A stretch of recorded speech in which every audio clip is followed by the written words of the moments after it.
บอกเลยอยากเจอยังอยากเห็นหน้าเขาจะชัดยังมันยังไม่เจอหยอกเลยใครจะเป็นอะไรที่ใครครอบครัวเองได้นะครับดังนั้นถ้าเกิดพร้อมแล้ว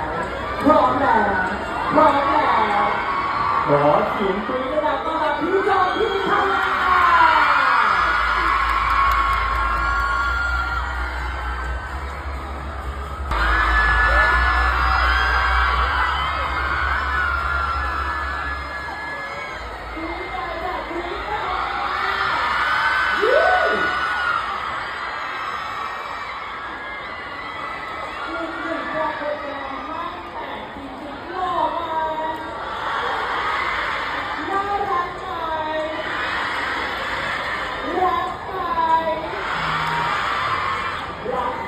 เลยนะคะวันนี้พี่พอเป็นพิธีกรด้วยนะคะ